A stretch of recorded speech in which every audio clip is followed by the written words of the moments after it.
De nuevo nos encontramos aquí con Javier y esas noticias tan curiosas a la vez que llamativas que programa tras programa nos va contando.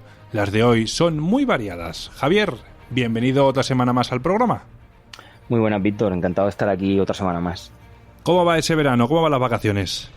Pues mira, esta semana mismo las he empezado, así que voy a decirte que bien, porque con un día de vacaciones todo va genial. Conforme se vayan acabando ya verás que no me voy a sentir tan bien, pero de momento estupendamente. Bueno, disfrútalas, que a medida que nos lo vamos pasando mejor, proporcionalmente se van haciendo más cortas, así que disfrútalas. Bueno, pues Javier, ¿de qué noticias o cuáles son las noticias que nos vas a hablar hoy? Pues mira, esta semana tenemos unas noticias muy espaciales, ¿no? Vamos a estar mucho por el espacio. Voy a hacer algunos apuntes sobre dos asteroides en los cuales he visto cierta información por ahí en algunas páginas web y en algunos escritos que no son realmente ciertas y me gustaría aclararlas. Luego vamos a hablar sobre la nave LightSail 2, que es una nueva nave que ha desplegado unas alas un poco peculiares, ¿no?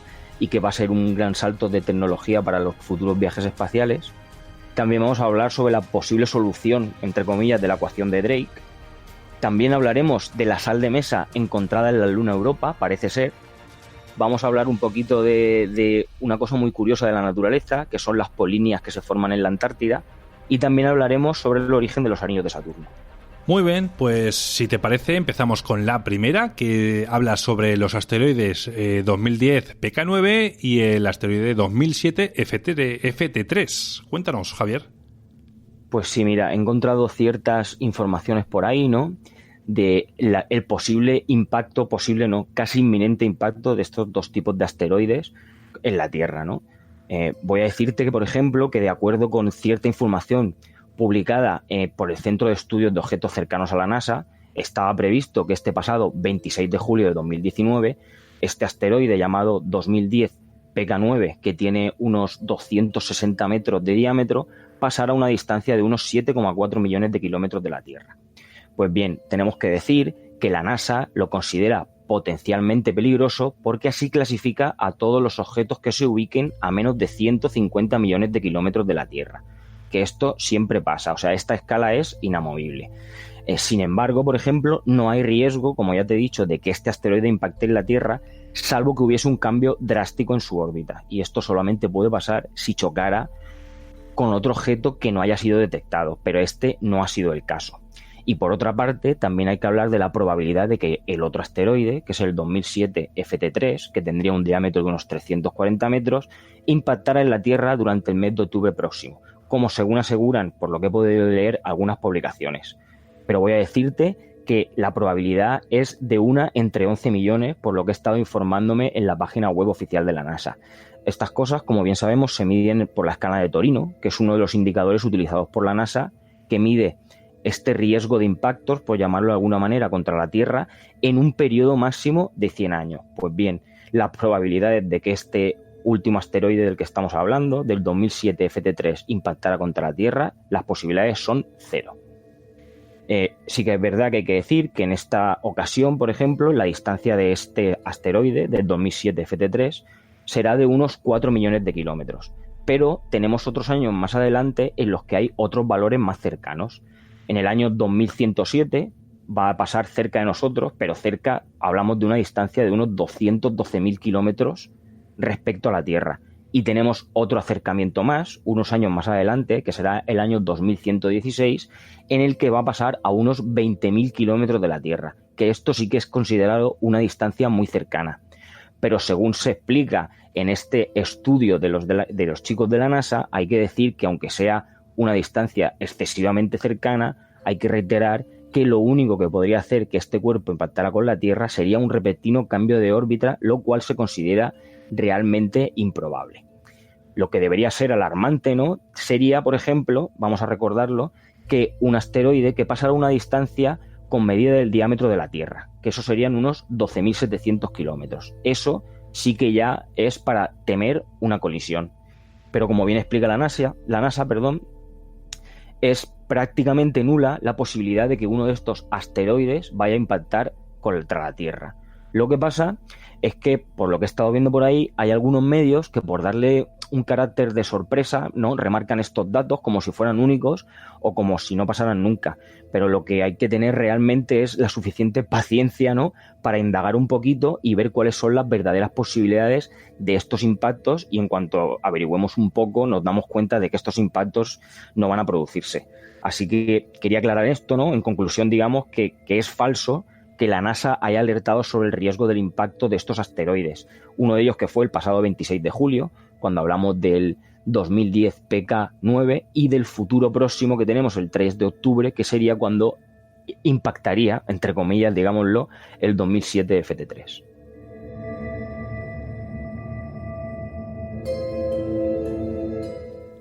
Pues Javier, en la siguiente noticia nos vas a hablar de una vela solar llamada LightShield 2. ¿Qué nos puedes hablar de esta nave? Pues sí, mira, que el 23 de julio, desde el Centro de Control de Planetary Society, fue enviada a la nave LightShield 2 la orden de desplegar sus velas solares, ¿no? Esto, que parece una cosa normal, ¿no? A la hora de hablar de lanzar naves y de desplegar cohetes y todo ese tipo de cosas, parece un humilde comienzo para una nueva era para la exploración espacial. Sí que es verdad que no es la primera vez que esta sociedad, ¿no? Que de Planetary Society, que hay que recordar que es la mayor organización sin ánimo de lucro dedicada al espacio, pone en órbita este tipo de nave con velas solares, ¿no? Ya, según he estado recabando, se logró con éxito en el año 2015, pero en esta nueva misión era especialmente importante porque suponía la consagración de un método de vuelo ideado originalmente por Carl Sagan y que hasta ahora se había probado muy pocas veces. Según he estado leyendo, el principio del funcionamiento de estas light sail, ¿no? Parece que es muy sencillo. Estas naves tienen unas enormes velas que forman como 4 triángulos, y al juntarse esos 4 triángulos y desplegarse, ¿no? Formarían como un cuadrado de 32 metros cuadrados. Y estas velas se impulsan mediante la luz. Y cuando digo que se impulsan mediante la luz, no me refiero a que sean paneles solares, ¿no? Lo que pasa es que los fotones rebotan sobre este material reflectante, y al hacerlo, esta fuerza se transmite a la vela. Digamos que funcionaría más o menos como si fuera una vela de barco, pero con luz en lugar de viento. Viajar de esta forma, por ejemplo, en la Tierra nos sería imposible. Lo que pasa es que en el espacio no hay nada que frene la nave. Si el momento en el que esta luz generada por el Sol se mantiene constante, esta nave nunca dejaría de acelerar. El impulso, por eso te estoy comentando de que en la Tierra no sería factible hacerlo, porque este impulso no sería suficiente para poder abandonar nuestra órbita. Pero cuando hablamos de viajes largos fuera en el espacio exterior, la teoría, porque todavía es teoría, dice que las velas solares podrían proporcionar una velocidad mucho mayor que la de cualquier propulsor químico convencional. Y a todo esto habría que añadirle que ni siquiera habría que cargar tanques ni añadir ese peso a la nave con combustibles, propulsores y todo este tipo de cosas que siempre cuando vemos estos planes de vuelo de naves que van a salir fuera nos dicen que es un gran inconveniente a la hora de tanta cantidad de peso para estas naves. Sí que es verdad que por lo que he estado comprobando este sistema no tiene inconvenientes, ¿no? O sea, tiene algunos inconvenientes, perdón, ya que si la luz se hiciera más tenue, pues esta aceleración desaparecería. No el impulso que ya tenía, pero sí que dejaría de acelerar. Así que probablemente, ¿no? Sería una buena idea crear una nave con algún tipo de sistema propulsor auxiliar para poder maniobrar cuando este tipo de cosas pasen. Se cree incluso que se podría generar más impulso todavía mediante unos láseres apuntando a estas velas. Y esta sería una de las ideas que barajan en el proyecto Breakthrough Starshot para crear sondas que viajen a las estrellas más cercanas. Que estas velas solares sean tan simples hacen que de un modo u otro, ¿no?, acaben protagonizando más de una misión fuera de los confines del sistema solar. Y hay que volver a recordar, como ya lo he dicho al principio, que el mérito es de Carl Sagan y de The Planetary Society por desarrollar esta idea y que al final, gracias a Dios, se ha llevado a la realidad.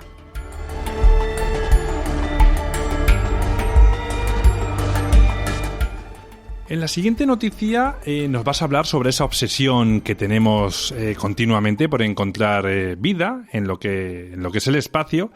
Y bueno, y para hallar la fórmula de posibilidades de encontrar vida o no, se basan en una ecuación, y es la conocida la ecuación de Drake. Cuéntanos, Javier. Pues sí, mira, han salido unos estudios últimamente sobre la ecuación de Drake, pero vamos a remontarnos un poquito antes para explicarlo. Digamos que después de Fermi y esa famosa paradoja fue lanzada en los años 50 diciendo que nuestro universo es tan grande que es muy poco probable que estemos solos, ¿no? Digamos que para muchos la existencia no sería cuestión de posibilidad o no, o sea, no habría, digámoslo de alguna manera, a ver cómo lo explico, digamos que no es cuestión de saber si estamos solos o no, porque creemos que no, debido a esa ecuación, sino el tiempo que tardaremos en dar con otra civilización inteligente, ¿no? Porque obviamente, según por lo que recogen nuestros telescopios y lo que llevamos viendo durante tantos años, sería imposible que no hubiera más vida inteligente que la nuestra en todo el universo. Pues tengo que decir que esta idea ha dado un vuelco gracias a unas investigaciones de unos científicos de la Universidad de Oxford que han publicado estos resultados en la revista Royal Society de London, pero para eso tengo que explicar otra vez, meterme dentro de otra explicación primero, cómo se puede medir todo esto, ¿no? Lo que bien hemos comentado con el enunciado de la noticia, de la ecuación de Drake, digamos que sería la herramienta, por llamarlo de alguna manera, ¿no?, más extendida para estimar el número de civilizaciones extraterrestres posibles. Esta ecuación de Drake, ¿no?, estaría basada, vamos a explicarlo, como en varias divisiones, de un total de 8 factores, ¿no?, partiendo de una general, que sería el ritmo del año, o sea, el ritmo anual de formación de estrellas adecuadas para la vida, ¿no? Y descartando todas las fracciones que van en contra de la vida, que por ejemplo serían los años en que una civilización inteligente podría perpetuarse en el tiempo para coincidir con nosotros. Pues bien, esta fórmula, que se ha mantenido intacta desde los años 60, tiene un problema. Y el problema es que residía en dar a cada valor de la ecuación un número muy ajustado. Y esto sí que es verdad que se ha ido actualizando durante bastantes veces a lo largo de todos estos años. Por ejemplo, no hace muchos meses, el científico Robert Zubrin mejoraba estos análisis matemáticos afirmando que había muchas más posibilidades de que tuviésemos vecinos interplanetarios en nuestra misma galaxia. Así que una vez que él ha dicho, o sea, una vez que han vuelto a reavivar estas informaciones, ¿no?, digamos que esta ecuación carecería de precisión siempre que no pudiéramos dar soluciones numéricas concretas a estos valores. Dado que hoy en día se cuenta con muy pocos datos precisos, ¿no?, ciertos analistas de este estudio lo que han ofrecido han sido resultados tan dispares como, digamos que tú empiezas a ver la gente que ha estudiado esto en los últimos años y nos encontramos científicos que te dice que solamente podría haber una civilización, otros que dicen 24 y otros que dicen que podría haber incluso 10 millones de civilizaciones. Estos cálculos de probabilidades con estos márgenes de error debido a que todo es una incertidumbre, ha propiciado que estos científicos de Oxford se calentaran la cabeza, por llamarlo de alguna manera, y consideraran que esto no podía ser así y han tratado de resolver esta ecuación. No sabemos, por ejemplo, con precisión cuántas estrellas se forman cada año. Tampoco sabemos la fracción de estrellas con planetas ni el número de planetas habitables por todo tipo de vida potencialmente inteligente. Pero lo que sí tenemos son rangos de estimaciones de estos números. Así que lo que han hecho estos físicos del último estudio es sustituir los números que se asignaban a valores un poco desconocidos, ¿no?, por mecanismos químicos y genéticos plausibles dentro de un rango. A ver, esto quiere decir, sin entrar mucho más en ecuaciones, porque la verdad es que son, no voy a decir un rollo, pero sí que son bastante farragosas, ¿no? Lo que viene a decir este estudio, según varios cálculos después, ¿no?, es que las probabilidades de que seamos la única especie con vida inteligente en la Vía Láctea oscilaría entre un 53 y un 99,6%. Los porcentajes mejorarían un poco cuando se incluye todo el universo que podemos observar, pero tampoco mucho, ¿no? La probabilidad de que la humanidad estuviera sola sería entre el 39 y el 85%. Así que dado y pensando que la Vía Láctea representaría una minúscula parte del universo que podemos ver y que a su vez el universo observable por nosotros mismos, que voy a decir que no hemos llegado al límite y no sé si por suerte o por desgracia no vamos a llegar a ver el límite del universo ni en 1.000 millones de vidas, todo esto es una pequeñísima parte. Así es que resulta poco probable que surgieran dos civilizaciones inteligentes en el mismo universo observable. ¿Esto qué quiere decir? Porque desgraciadamente, por lo menos para mí, es muy probable que estemos solos. Pero esto no quiere decir nada, ¿no? Yo creo que lo que hay que hacer con estos cálculos que nos han dado es seguir buscando, ¿no? Porque puede que estos cálculos no sean... Tenemos que ponernos en todas las situaciones, ¿no? Y como manejamos hoy en día tantas variables, pues ¿quién te dice a ti que estos cálculos no sean más que otra distracción más ante el hecho, por ejemplo, como piensa mucha gente, de que otra raza superior esté escondiéndose de nosotros? O, por ejemplo, que todo sea un complot gubernamental para ocultar la verdad. O que llevamos siendo manejados siglos, ¿no?, por los aliens. O peor aún desde mi posición, ¿no?, como piensa mucha gente. Y es que todo esto sea una simulación por ordenador. Así que lo bueno que tienen todos estos estudios es que, como todavía no nos dan datos concretos, aunque los datos que nos den sean muy halagüeños, hay que seguir buscando y ver si los podemos mejorar conforme. Esto es como todo. Cuando empezamos a estudiarlos teníamos muy pocas posibilidades y conforme fue avanzando nuestra tecnología empezamos a tener más posibilidades. Así que yo creo que con el paso de los años cambiará esta observación de la ecuación y la convertiremos ahora está un poco negativa, digamos que la convertiremos en positiva.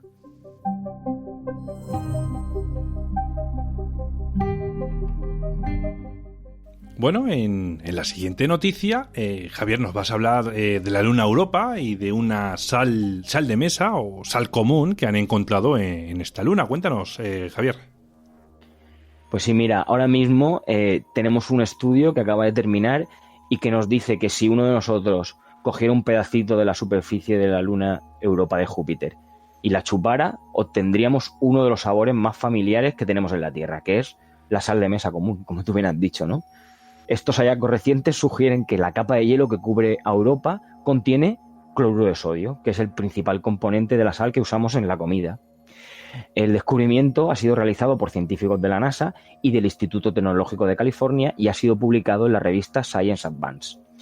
Pero una pregunta importante sería cómo detectaron la presencia de sal de mesa en la luna Europa, incluso por qué nos podría parecer importante.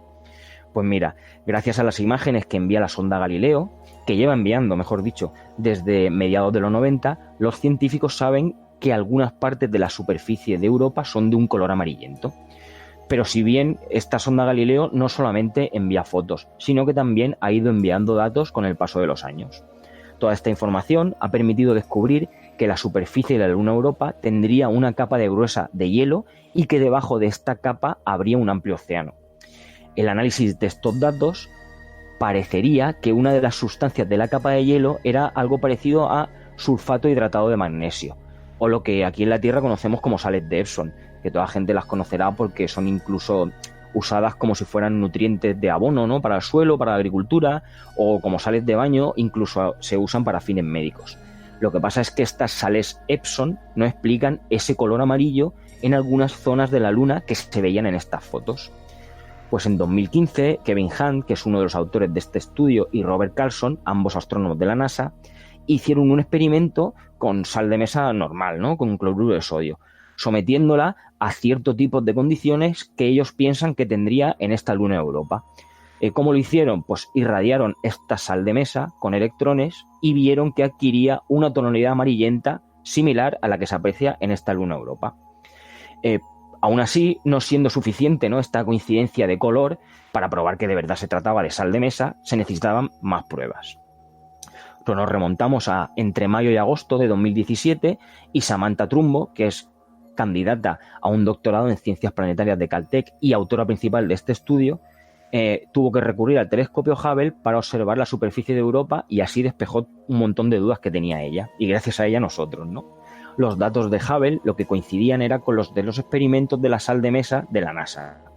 Así que estos resultados lo que permitieron fue inferir esta presencia, ¿no?, detectar que había esta presencia de cloruro de sodio también en la luna de Júpiter. ¿Qué significa esto? Por ejemplo, que bajo este hielo, esta capa de hielo que hay en Europa, ¿no?, también podría haber un océano. ¿Y qué pasaría, ¿no?, si ese océano también llevara sal como los nuestros de aquí de la Tierra, ¿no? Sí que es verdad que no necesariamente lo implica que hayan descubierto sal en la parte de arriba, pero sí que se puede comprobar, ¿no?, que este cloruro de sodio sí provendría de este océano. Como ya te he dicho, incluso podría significar que este océano fuera similar a un océano nuestro.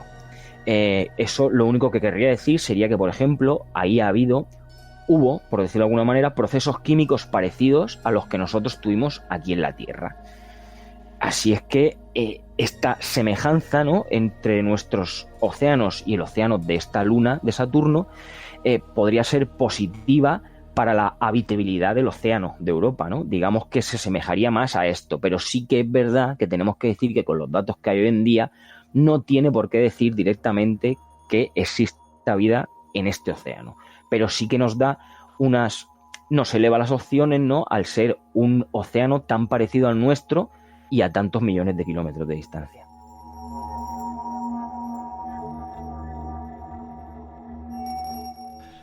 De nuevo tenemos otra vez a la Antártida en el programa y vamos a hablar sobre unos agujeros que han aparecido o llevan apareciendo bastante tiempo en el hielo y son conocidas como las polinias de la Antártida. ¿Qué nos puedes contar de esto, Javier?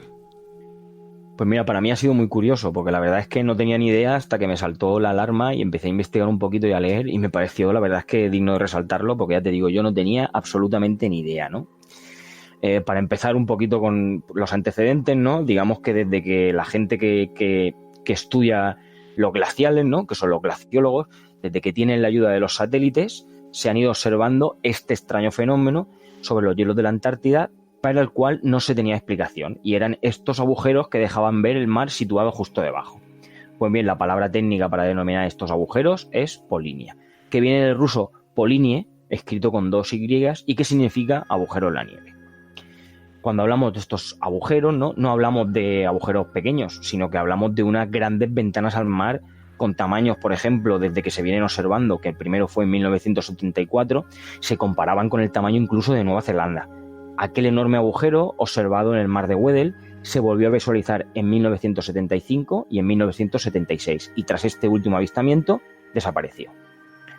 Estas polinias, digamos que son una especie de oasis, por llamarlo de alguna manera, para las especies de mamíferos que habitan en el Polo Sur. Gracias a ellos pueden emerger, respirar, por ejemplo, los elefantes marinos, las ballenas, incluso los pingüinos disfrutarían de estos atajos, por llamarlos de alguna manera también, hacia el mar y hacia la comida y los nutrientes, ¿no? Como ya te estaba comentando, estas polinias habían desaparecido en 1976, pero se volvieron a ver en el año 2016. Sí que es verdad que su tamaño se había reducido, pero su presencia volvió a llamar la atención a los científicos, que ahora tenían muchos más medios de observación con los que intentar descubrir el origen de este fenómeno. En 2017, la polinia volvió a reaparecer, y otra vez en el mar de Weddell. Y un trabajo científico publicado a comienzos de este año asoció el fenómeno con la actividad de los ciclones. Pero otro trabajo, por otro lado, recientemente publicado, parece indicar que no hay una única causa, sino que se necesitan varias y que además deben ser simultáneas para que aparezcan estos agujeros. La combinación de factores que han de darse son, por ejemplo, según he estado investigando, de 2 tipos, y tienen que ver con las condiciones del océano por un lado y con el clima de este mar, del mar de Weddell, por otro, que debe ser extremo, con tormentas y que casi alcance la fuerza de un huracán. Los autores del estudio descubrieron que cuando los vientos fuertes del océano soplan cerca de la costa de la Antártida, aumentan la mezcla de las aguas del fondo que se mueven hacia arriba en la zona del mar de Weddell. Esto viene a suceder concretamente cerca de un lugar en el que se ubica una especie de montaña submarina llamada Elevación de Maud. Este accidente geográfico ya provoca por sí mismo, ¿no?, que las aguas marinas situadas en su cercanía formen una especie de vórtice que se eleva hacia arriba. Cuando las aguas del océano están particularmente saladas, como ha ocurrido en este último avistamiento en 2016, los vientos invernales dan origen a una especie de circuito que se retroalimenta y en el que estas aguas cálidas del fondo se van hacia la superficie y se enfrían al contacto con el aire. Esto lo que hace es que el agua de la superficie se haga mucho más densa, por lo que comienza a descender, siendo reemplazada automáticamente por agua más caliente que sube de las profundidades. Así que mientras que este circuito está en funcionamiento, las gélidas temperaturas en la superficie del océano no tienen tiempo suficiente para congelar el agua y entonces permanecen que se queden abiertos estos agujeros, estas polinias. Todo este fenómeno, ¿no?, que incluso podría parecernos, hombre, muy científico, ¿no?, pero aparte de curioso o trivial, debería preocuparnos un poquito y trae algo que debería importarnos, ¿no? Pues voy a explicarte que a medida que los vientos de invierno de la Antártida se van haciendo más poderosos, que según los últimos modelos climáticos esto va a ocurrir, el ciclo que genera las polinias podría hacerse más común. Y esto, aunque parezca, ya te he dicho, muy curioso, la verdad es que no son buenas noticias, ya que lo que existe debajo es una gran cantidad de carbono atrapada en el lecho marino. producto de miles de millones de años de acumulando restos orgánicos que se hunden bajo este casquete polar. Así que los científicos temen que estas polinias, si se dan durante varios años consecutivos, proporcionen una vía de escape mayúscula de ese carbono hacia la atmósfera. Si esto pasara, el aumento de este CO2 en la atmósfera dispararía el efecto invernadero, trastocando, todavía más si cabe, el clima del planeta. Así que, sintiéndolo mucho por las focas, las ballenas y la demás fauna, sería interesante que no viésemos estas polinias cara de invierno sobre el mar de Weddell.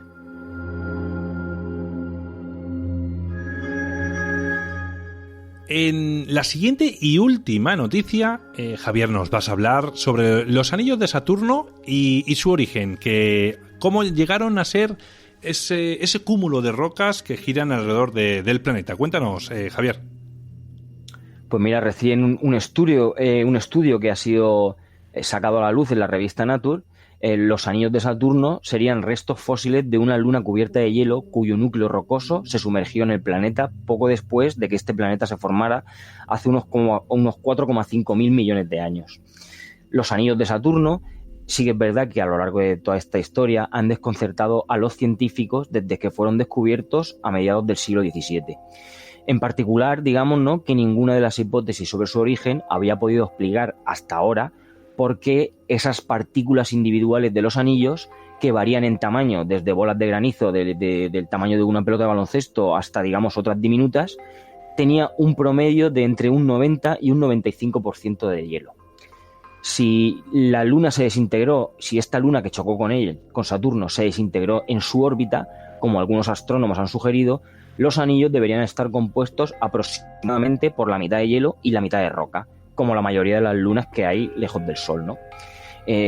La nueva teoría, de la cual es autora Robin Canup, explica que la composición rica en hielo de los anillos y las características extrañas de algunas de las pequeñas lunas de Saturno están debidas a esta luna que se entrometió en su órbita, ¿no?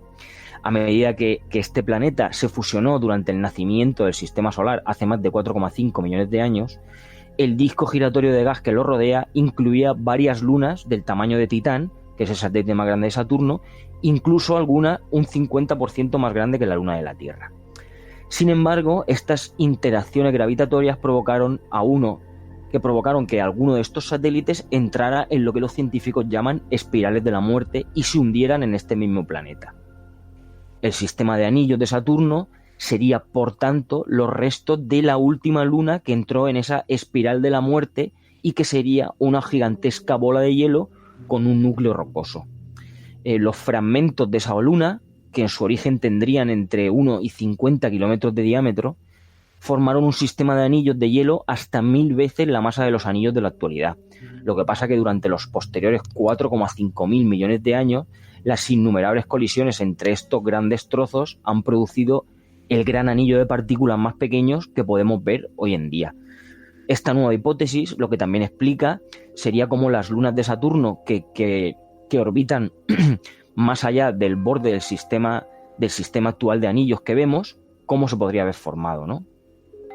Con el tiempo, estos anillos exteriores y estos pedacitos de hielo más alejados de Saturno llegaron a distancias donde la atracción gravitacional, ¿no?, que tienen entre ellos podría permitirles superar esa fuerza de arrastre del mismísimo planeta. Esto sería un proceso que seguiría ocurriendo hoy en día de acuerdo con observaciones de la nave espacial Cassini, que hay que recordar que hoy en día se encuentra en Saturno recabando información. Así que esto es una de las pocas cosas que hemos llegado desde que está allí trayendo más información, hemos llegado a la conclusión de que serían los anillos de Saturno, pero seguro que esta nave espacial Cassini nos traerá más sorpresas sobre Saturno, y estaremos atentos, claro que sí. Aquí estarás para contárnoslas, esas novedades. Javier, muchas gracias por habernos traído y contado estas noticias hoy. Sabes que para mí siempre es un placer estar aquí una semana más y claro que sí, el próximo programa estaré aquí con otras nuevas noticias, Víctor. Muy bien, Javier, disfruta de esas vacaciones que te has ganado, sin lugar a dudas, y nos vemos en el próximo programa. Un fuerte abrazo. Claro que sí, un abrazo para ti y todos los oyentes. Hasta la próxima.